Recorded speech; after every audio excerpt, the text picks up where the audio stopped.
Нарезай уже хоть как-нибудь. Хоть как-нибудь, я уже хочу есть, да?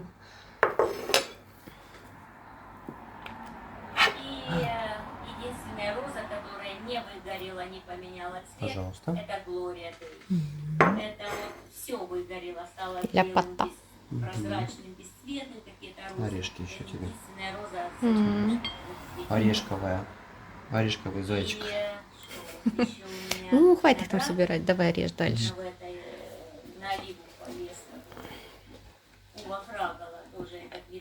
Повернула его удобно. Собирать вместе с оливой одновременно, наверное. Все выгорел, весь виноградник. Единственный сорт остался вот на оливе. Вот. Вкусняшка. Вилочку дать или ложечку? У меня ложечка, а у тебя? Давай ложечку.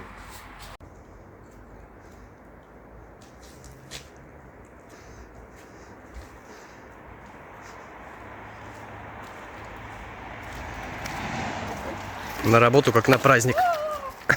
Да, а как же? Только так. Луна, не прыгай на меня, я чистая и красивая. Всем привет.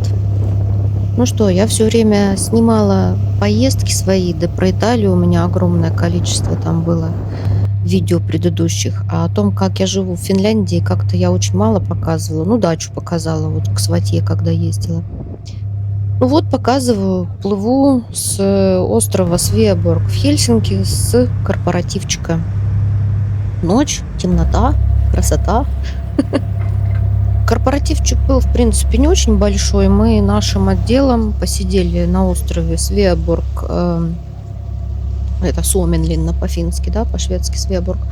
Посидели, покушали в ресторанчике. Смысл в том, что как бы отделом пообщаться вне рабочей обстановки. Но по факту пообщаться не получается нормально, потому что в ресторане вечером дофига людей, шумно. И общаться получается только с тем, кто сидит вот непосредственно напротив тебя. Напротив меня сидела моя коллега, с которой мы и так постоянно общаемся. Поэтому мы просто наслаждались вкусной едой. Покушали, посмотрели обстановку, там еще прогулялись до ресторанчика по Суоменлинна. Ну, прикольно так, хорошо вечер провели, в принципе. Мне нравятся такие вечера, когда мы куда-то выбираемся всей нашей маленькой толпой. Ну, а это вот наш прекрасный Хельсинки. В этом видео покажу вам обрывочки со всей осени, то есть кадры оттуда, отсюда. Смотрите, какой туман с утра. Как красиво. Тут немножко холодно. Я в пижаме. Но все равно выйду показать эту красоту. Смотрите. По полю стелется туман. Машины только мешают мне любоваться этой красотой. Какая красота. Вот он идет прямо до дороги. Туманчик. Попробую приблизить. 7:30 утра. Вот в это время осенью всегда туман здесь. Ой, как красиво. Там уже ходят утренние выгуливатели собак или себя. Себя выгуливают. Ну, скорее всего, собачек. Так вот. Смотрите, как осенняя клумбочка. Зонтик мы уже убрали, иначе он очень плохо хранится зимой. Вот такая осенняя клумбочка у меня здесь. Кстати, уже у многих елки горят по вечерам, а у нас еще нет. У меня на ней огоньки есть, но я еще не включала. Надо, кстати, проверить, работает она или нет.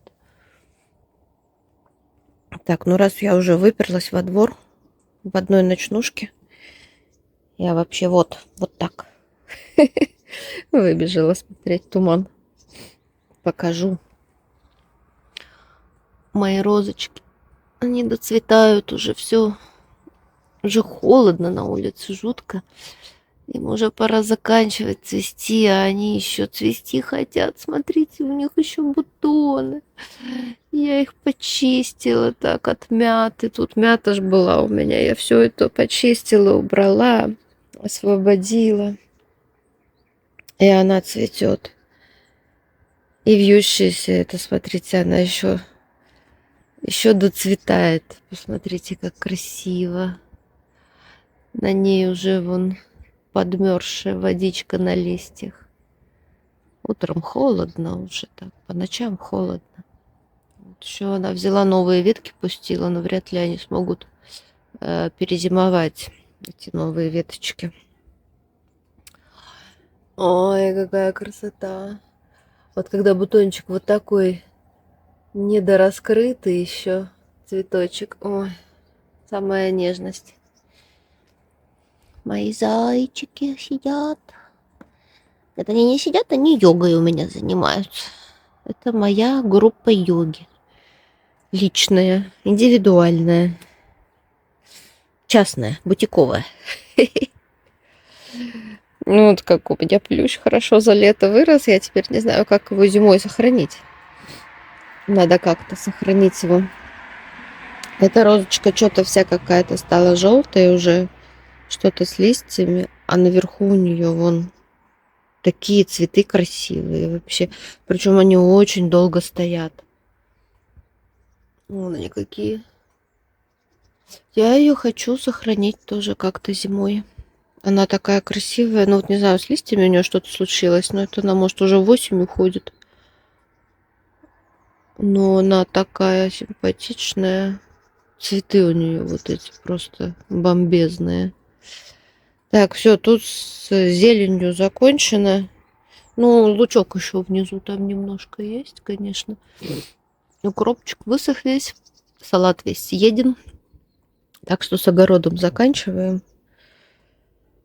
И с этим огородом, честно говоря, я не знаю, что делать, потому что как сохранить, чтобы не замерзли корни у клубники зиму, накрыть чем-нибудь ее или в сарайку отнести. В ней, кстати, посеялся сам по себе цветочек. Анютины глазки самосевом выросли. Так, базилику там уже все, ему конец пришел. Ну, тут я уже все показала. Эти, как его, маки я убрала. На земле белое, это я уже осеннее удобрение посыпала. Это уже все. Плохой пион я срезала, у которого листья были какими-то желтыми разводами. А этот пиончик еще пока стоит. Ну, листья стоят, пока не убирала. Ну, мне уже холодно. А тут вон у меня еще мой розарий. Лампочки что-то не светятся уже под утро, не хватает батарейки заряда. Плохо заряжается. Так, знаете что? Мне холодно, я пошла греться. Я же совсем вышла прямо вот. Холодно. Смотрите, что происходит. Буквально только зашла домой, выбежали вот эти вот козы и скачут там. Я из окна это все наблюдаю. Красота такая. Они молодые, играются между собой. Там вон подальше двое стоят еще. Они просто что-то стоят. А эти двое гоняют туда-сюда. В салочки играют. Вот за что я люблю здесь жить, а не в центре города. Я недалеко от Хельсинки живу, в Нурмijärvi. Но здесь вот это вот природа. Это ж так здорово. Да, здесь жилья много, вот они как-то уживаются. Там дальше еще домов понастроили. Вон, если видите, там за кустами уже многоэтажки виднеются. Это буквально в прошлом году выстроили новое прям жилье. И там дальше справа, вот за деревьями, там целое поле уже застроили. Я очень боюсь, что когда-нибудь и это поле перед моим домом застроят. Для меня это будет катастрофа. Потому что у меня вот из окна прям в мире животных. Особенно вот это осенью начинается. Так красиво.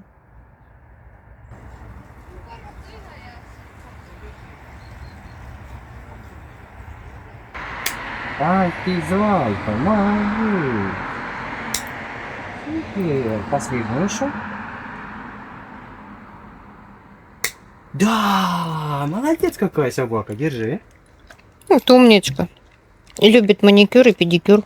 Супер. Давай теперь другую заднюю. Другую заднюю. Другую заднюю. Другую заднюю. Стоп. Вот.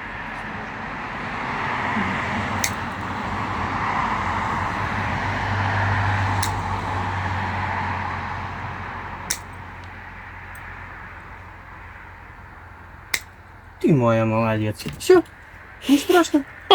Ты какой Умничка. молодец. Умничка. Садись. Решила днем, когда более-менее тепло, показать свои розочки, которые все еще очень буйно прям так цветут. И вон, смотрите, сколько у них еще бутонов. Но уже осень, уже становится холодно и много дождей. Скоро, конечно, все это попортится. Жалко ужасно. Лаванда еще цветет. Но это сентябрь еще. Вот. И мне очень жалко, потому что это скоро все начнет портиться. Хоть розы и понадавала кучу бутонов еще. Мне прям жалко все это. Посмотрите, это Ньюдаун. Все высажено в этом году. У меня есть видео, как мы с Юрой делали эту клумбу для роз, которая разделяет нас, как бы так визуально от соседского участка. Вот мы не захотели заборы ставить, я эти розы посадила между нами. И это вот все этого года роза, она вот так выросла и цветет нон-стоп, так красиво. Отцвевшие я уже не убираю для того, чтобы она как можно меньше давала новых бутонов, но она прет как ненормально. Смотрите, какая нежнятина. Я не могу. Мне так жалко. Скоро все это испортится. Во-первых, сейчас начинаются такие очень частые дожди, во-вторых, будет прохладно, и все начнет, ну, как бы оно так и подгнивает, и подмораживается. Ну, короче, все эти бутоны, им скоро кирдык. Жалко ужасно. Смотрите, сколько она сделала бутонов.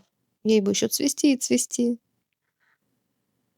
Вот это вьющийся, этот вот маленький, это New Fairy, тоже, ну, весь куст в бутонах. Посмотрите, как россыпь. New Fairy, он вообще, в принципе, вот так вот. Ой, нет, не New Fairy, просто Fairy. Это New Dawn, а этот New Fairy. Я все перепутала. Но цветет прямо вот такими гроздями маленькими, но очень красиво и пышно тоже все это в этом году. А это моя вьющаяся с другой стороны двора. Я не знаю, как она называется, в Лидле покупала, она у меня так выросла красиво. И вот доцветает еще такого персикового цвета. Ай, жалко все эти цветы.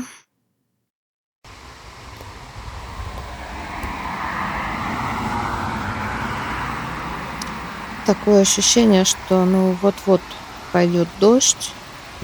Солнце так низко подсвечивает так красиво поле и небо. Небо становится сизо-серое такое, поле яркое, желтое, еще не убранное там.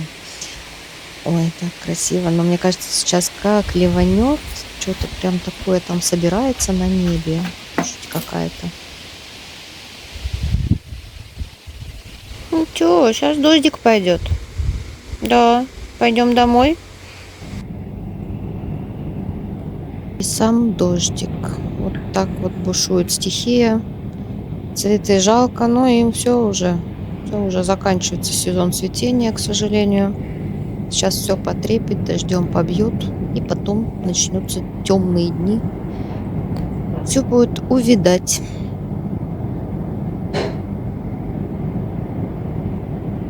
Ну что, едем на стерилизацию. Надела на нее сразу намордник, потому что она ветеринарку не очень любит. И врачей тоже не любит.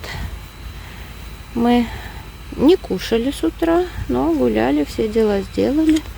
Лапки вытерли.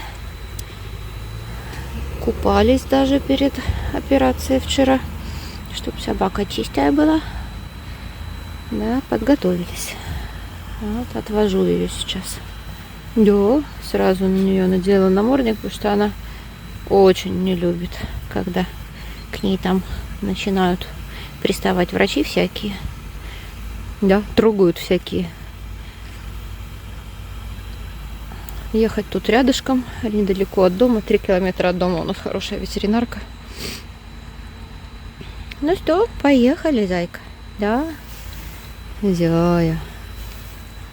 Ну что? Что ты скулишь? Идем в клинику. Зайка. Нет, никуда ты не спешишь. Тихонько, спокойно. Ждать. Сколько у нас там показывает? 38, 39. Как-то ты sидишь неровно. 38,90. Ну, 39. Tänne, niin me ollaan yhteyksissä toimenpiteen jälkeen, niin sitten tiedetään, että miten nämä heräilyt ja muut. Joo. Mennään. Voi niin, kato kun me selvitään. Hyvä. Kiitos. Kato, hän on jo menossa. Me palataan. Moikka. Hei, heippa. Katoppa kun reipas. Ну что, вот наша прооперированная. Она еще немножко под действием всех лекарств. Тяжело дышит. Вот я ей тут постелила чистые полотенца на ее подстилке, чтобы она на чистеньком лежала. Вот сейчас поставила лесенку, чтобы она не прыгала вниз. Не знаю, получится у меня или нет. Сейчас буду пробовать ее аккуратно спускать, потому что ей нельзя прыгать. В машину мне ее помогли погрузить там, в ветклинике. Это же не маленькая собачка. Очень тяжело. На ручках не поднимешь. 40 килограмм. Ага, ее чуть-чуть плющит. Мою зойку. Сейчас попробуем тебя спустить. Ее, наверное, чуть-чуть тошнит. Вон течет слюна. Еще отходняк. И плюс то, что на машине проехалась, видать, ей не очень хорошо. Сейчас буду снимать ее отсюда. Сама идет. Идем, идем домой. Идем. Хорошая. Поводок погрызанный. Молодец, умничка. Сама пришла домой. Да. Ну что, пациент уже дома. Маленькая моя. Зайка моя. С этой стороны к тебе подойду. Моську твою хоть посмотреть. Ты моя зайка. Ты моя хорошенькая. Да, ну сегодня придется потерпеть чуть-чуть. Да, Масенька. Не плачь, зайка, не плачь. Масенька моя. Все хорошо. Я думаю, может быть, даже можно будет снять ей этот каулери, потому что она, в принципе, вот эту вот штуку, она, в принципе, не сильно рвется что-либо трогать.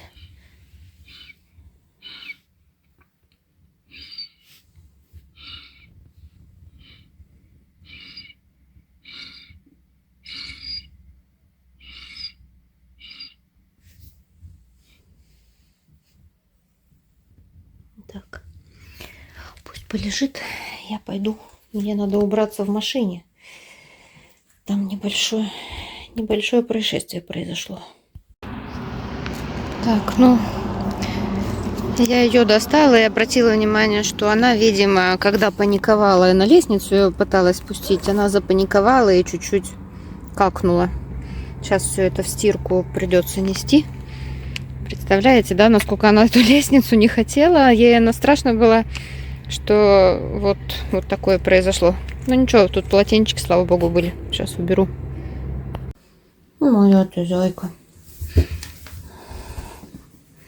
Хорошая моя девочка. Пьяненькая чуть-чуть. Да, чуть-чуть пьяненькая. Спать хочется. Наверное, я сниму тебе этот ошейник. Все равно ты сейчас пьяненькая и не будешь ты ничего снимать. Не будешь ты сдирать с себя никакие эти. Сейчас. Так, надо посмотреть, будет она трогать или нет. Ага, если будет трогать, сейчас одену обратно ей. Давай ты будешь спать просто. Да, вот я тебя освободила, чтобы ты спала. А когда проснешься, я тебе обратно одену этот торшер. А сейчас было бы хорошо, чтобы ты просто поспала. Вот если ты будешь как зайчик спать, я тебе не буду торшер одевать. Это на сиське приклеено. Думала, что-то торчит, но это сиська там.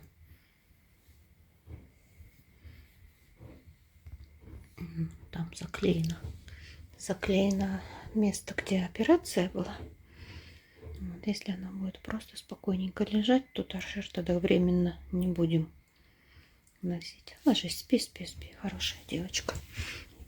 Ну, конечно же, только под присмотром. Если начнет интересоваться этой штукой, надо будет сразу надеть торшерчик.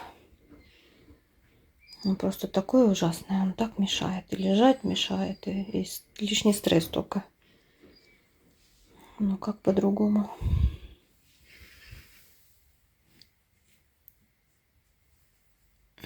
Это попозже тоже сниму, пока не буду трогать. Ты давай поспи чуть-чуть.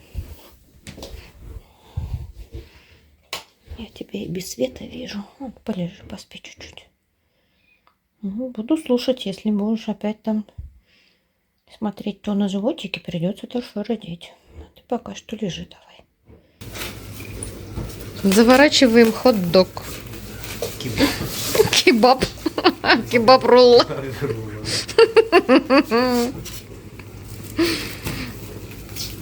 Такая у нас модная одежда, да? Что со мной делает хозяин, да? Что делает? Непонятно. Животик ощущаю. Да.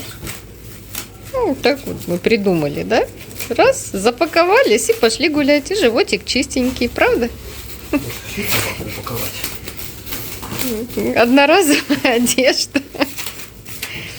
И вся собака чистенькая. Ну ты уже увлекся, уже прям шею ей закрыл.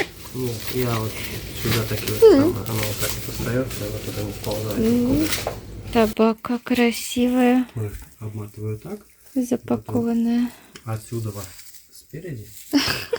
Еще раз и опять спереди. Получается, вот это держит, чтобы она не съезжала, она съезжает на тонкую. И она очень хорошо закрывает. Пузо запаковали от дождя. Можно идти гулять.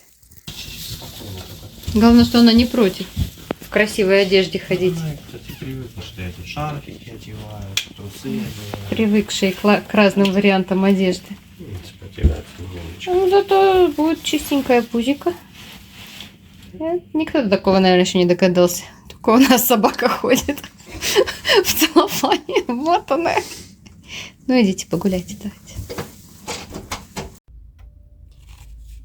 Я иду заказывать очки для работы. Это специальные очки, то есть это не те очки, которые для чтения, а это очки специальные для работы за компьютером. Их оплачивает моя работа мне. И это очки, которые делаются по специальным таким замерам. Там физиотерапевт приходит прямо на рабочее место, да, там, где я работаю за компьютером.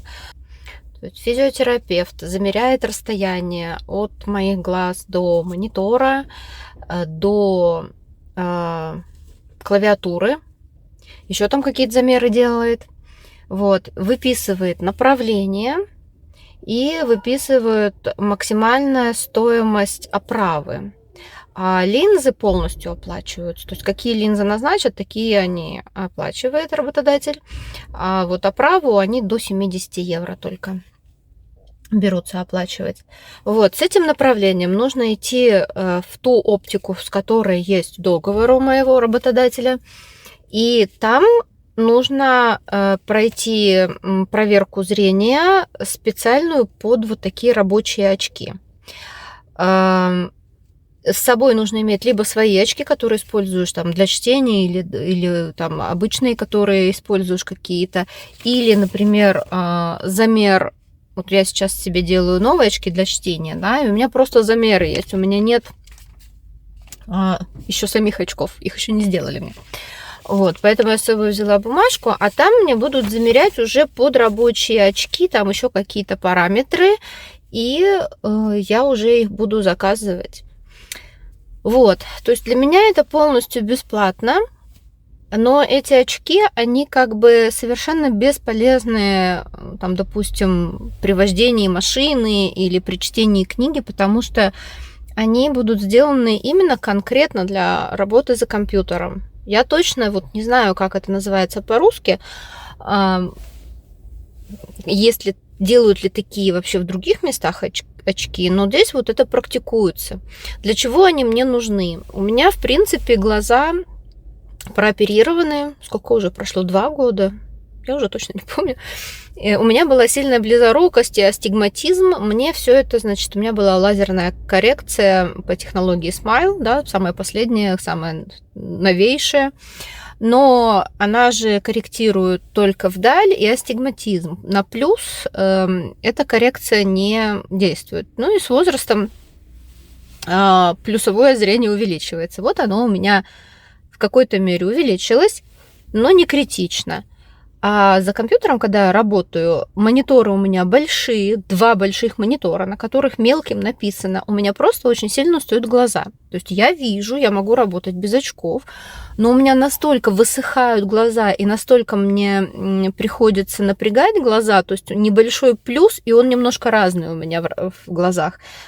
Оно все-таки, ну, как бы глаз перенапрягается из этой разницы в глазах, скорее даже, да.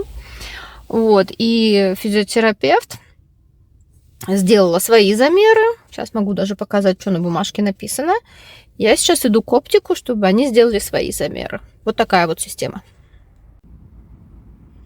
Вот я так покажу, без своих данных. То есть это чисто для работы за компьютером. Здесь написано, что могу я делать только в Сильма Асима. И 70 евро оправа может стоить. Ну и тут дальше всякие замеры, которые сделали, сколько расстояния до мониторов у меня и так далее. То есть это такое направление. Вот. Ловите от меня очень простой рецепт вкуснейшего супа-пюре из тыквы и морковки. Нарезаем все это, потом немножечко обваливаем, значит, в растительном маслице сверху. Сыпем немножечко сахарка, а не соли, внимание, сахара, и ставим в духовку, ну, минут 20 где-то можно, чтобы постояло это. Может, чуть-чуть больше, все зависит от того, насколько оно там плотное. Но у меня чуть-чуть передержало, я, видите, кончики чуть-чуть подпалились, но это не критично. Вот, вытаскиваем, и я потом все это перекладываю в мультиварку. Можно в обычную кастрюльку, но мне просто вот удобно.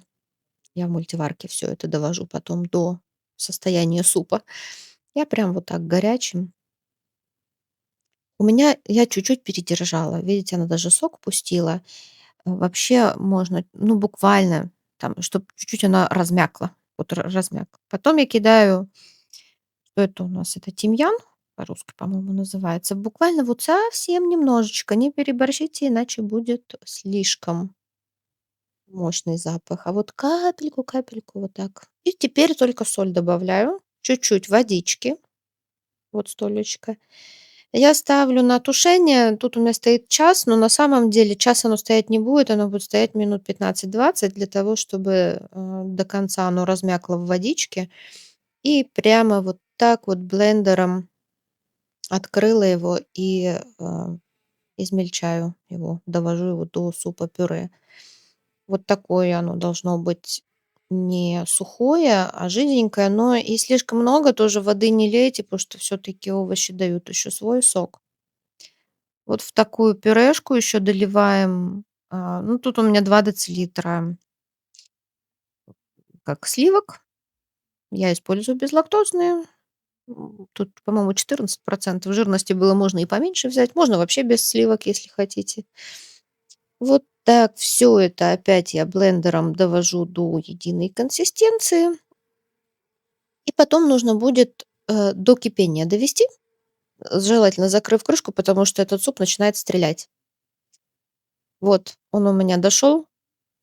Вот совсем чуть-чуть, просто чтобы вскипело вместе со сливками еще раз. Ага, 1 кусочек у меня не заблендерился. Ну и бог с ним.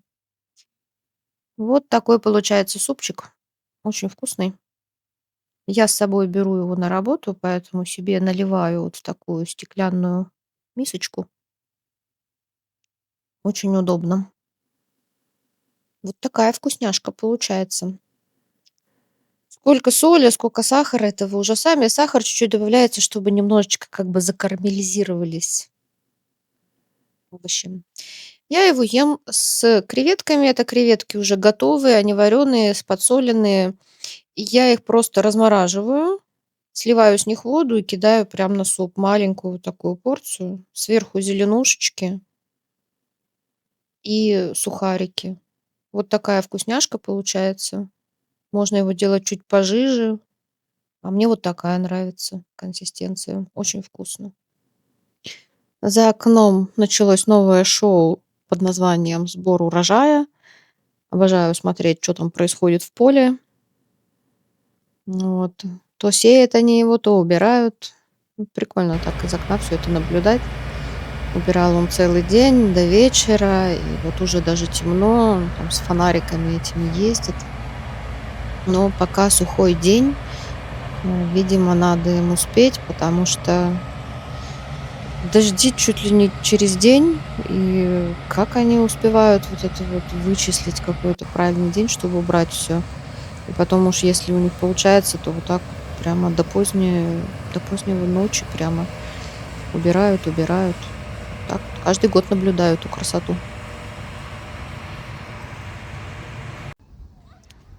Ну, а наш пляжик, который где-то, ну, примерно в километре от дома, у нас озеро и пляжик такой прямо цивилизованный. Единственная проблема здесь и прошлым летом, и этим летом под конец, ну, где-то в середине лета уже начинается эта проблема, что синие-зеленые водоросли. И пляж, в общем-то, даже закрывается. То есть вот висит объявление, на котором написано, что есть сине-зеленые водоросли, которые вообще, значит, нежелательно плавать в сине-зеленых водорослях. Детям особенно можно получить очень сильное отравление. Вот, это на самом деле не шутки. Нежелательно в такой воде плавать. Вот, и если даже поплавали, нужно сразу ополоснуться. Ну, а для детей еще более опасно, потому что они очень сильное отравление получают. Они же еще хлебают воду во время плавания. Но говорят, что она как бы отравляет и через кожу тоже. Я не специалист, но к этому здесь очень серьезно относятся. И, к сожалению, в Финляндии говорят, вот, да, чистые озера. Нифига в них не поплаваешь. Летом в этих чистых озерах, я уже об этом в каком-то видео своем говорила, что ситуация такая, что только начинается тепло, где-то даже не в середине лета, а где-то в середине июня уже это может начаться. И все озера, и Финский залив тоже покрываются сине-зелеными водорослями. И пляжи все закрываются. Практически все лето. Мало очень озер, очень мало, на которых можно плавать. Но вот наш пляж еще и зачем-то закрывают на зиму. Вот эти ограждения, которые стоят. А, кстати, вон, видите, эти канадские гуси собираются вон там к отлету уже собираются улетать, и там вон далеко они плавают, не видно. Наш пляж закрывают еще и на зиму. С мостика можно ходить, плавать моржам. У нас там специальная переодевалка стоит. А сам пляж вот так огораживают. Я не знаю, зачем они это огораживают. Может быть, в целях безопасности. Больше я такого нигде не видела. Почему-то прямо, ну, ставят вот эти вот веревки, чтобы никто туда не лез. В других озерах я не видела таких ограждений. Почему-то здесь вот так принято на нашем пляже делать.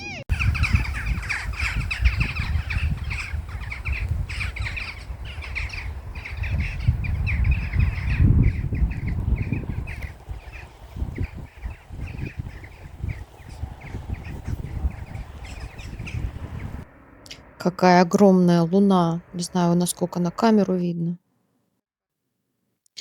Последние солнечные денечки и последние розочки снимаю, прям чуть ли не обливаясь слезами, потому что понимаю, что, ну, дожди уже начались, просто редко-редко светит солнышко. И я прям последние кадры делаю своей красоты. Вот реально не могу налюбоваться. Мне так тяжело всегда, когда наступает вот этот период увядания. Ой, розы еще хотят цвести, у них еще куча бутонов, но вот уже начинает все коричневеть уже, то есть избыток вот этой влаги, дождей, и все это начинает убивать потихонечку. Вот этот мой розарий такой красивый, смотрите. И вот главная розочка в моем саду. Сидит, хвостом виляет. Ну вот эти розы тоже доцветают, которые из Лидла. Прямо уже вывернулись розочки. Они вначале такие нежные, красивые, а потом их вот так выворачивает как-то, когда уже отцветают. Ну вот, ну как это можно отпустить? Вот еще тоже в углу у меня стоит роза, у нее уже прямо листья все какие-то желтые, больные. Но цветы красивые. Она так красиво цветет. Тоже у нее и бутоны еще есть, и все. Ну дай, дай. Нет? Так и будешь лежать? Ух ты, вредина. Вот умничка. Это мячик такой. Называется коронавирус. Мы его погрызли. Да, любит его ловить. Клади его сюда. Ну, это далеко, я не дотянусь. Дай сюда. Сюда дай. Клади. И он от меня убегает. Дай. Да. Скажи, что ты его так держишь? Плохо, да?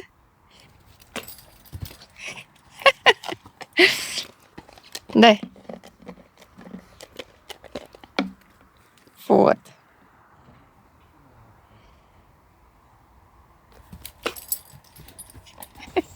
Знаете, что хотела спросить у вас? Может быть, кто знает?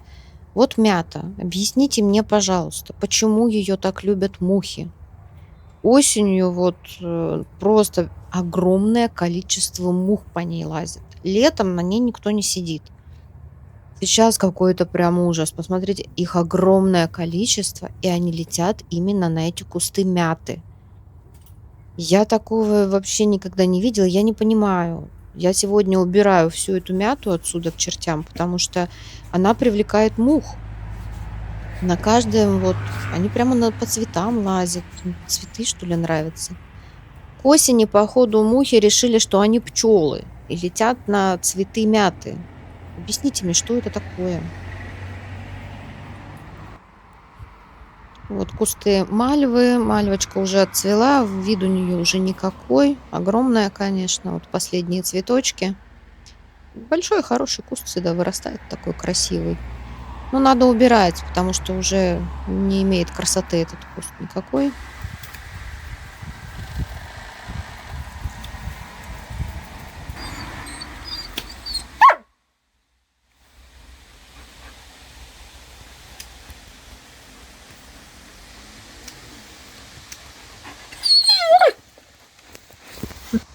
Я режу большие стебли на маленькие вот такие кусочки, для того, чтобы это можно было вынести в биоотходы. У нас нет никаких каких-то таких больших контейнеров для биоотходов, и просто куда-то это не вынести. Двор у меня маленький, то есть здесь нужно приспосабливаться так.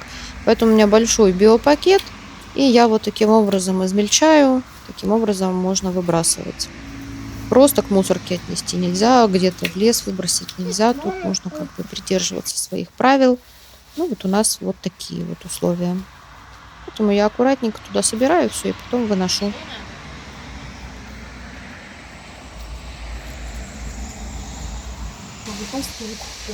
Тут еще петрушка есть.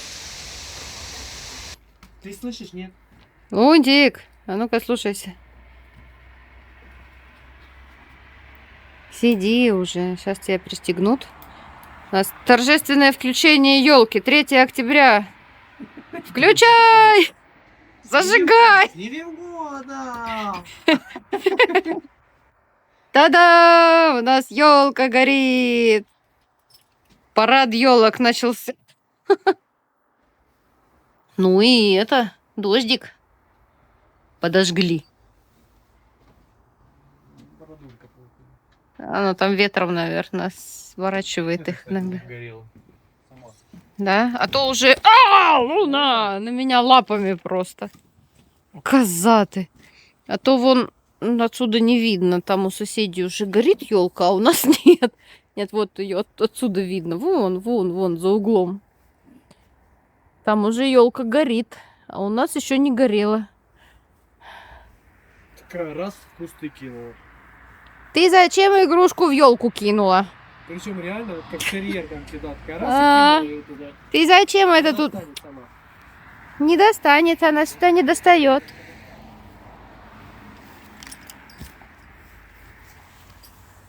Какое-то непонятное сейчас время. Розы еще цветут, а елка уже горит. Что-то как-то это не по-фински вообще. Видишь, где это что? А, ты туда ее вкрутил? Ее тебе реально не выпустить. Да. Ну не надо ее расшатывать, пусть она будет. Да, Новый новую крюк. веревочку тебе сделал, новый якорь тебе. Новый якорь туда. Новое заземление у Луны есть. Это заземление. Все получается такая, и вот она вся там. А, Только вот такой хвост торчит сверху. ну хорошо, а тут та совсем была никакая. Она вон там, кстати, блин. Ну что, все? Не вигу. Невигот? Невигот начался. Да, Лунтяш? Ты уже листья ешь, да? Да. Праздничные пиршества у тебя начались. Праздничный стол из осенних листьев. Салат осенний. Салат осенний едим, да. Ну что, теперь вон как радостно прямо. Как красиво опять стало, да. Огоньки горят. А там те горят. А, ну я немножко сидела тут. Там огоньки, тут огоньки. Ну вот эти придется убрать на зиму, они не переживут. Печка еще не, это самое, не поливает ничего. А, феечка не включилась еще. А она, наверное, просто еще слишком светло для нее. Включил Волшебные руки. Magic Touch. Да. Я не дотронулся. Ну все, да. Чистая энергия. Она всё. была на грани включения уже просто. А как я угадал это время? Да. У нас получается смесь летних огоньков и зимних. Рождественских, да. У нас и то, и другой теперь горит. Но скоро летние придется убрать они. Вот эти вот на солнечных батарейках, они зиму не переживут. Они ломаются от мороза. Поэтому останутся только вот эти. Да? Лунтяш? Мультяш. Мультяш. Лунтяш-мультяш. А довольная? Собака, а что ты такая довольная? Скажи, мне огоньки зажгли во дворе, да? Мне теперь радостно. Да? Давай туда, в ту сторону. Вот как радостно. Под елочкой зайчик. Зайчик. Зайчики стоят еще. Мои зайчики, моя группа йоги. Они еще стоят. Но я думаю, их на зиму уберу. Я сегодня для дров, которую штуку нашел, там Похвастаюсь. Лежу, смотрю канал Рындина про искусство, про выставку какую-то красивую. И мне Юра подарил цветочки. 3 букета сразу, потому что у меня большая ваза. И там один букетик будет слишком некрасиво смотреться. Вот. Ставьте лайки. До встречи. Один начинает писать работу, отходит, приходит второй, начинает работать, отходит. То есть они пишут работу посменно. Поэтому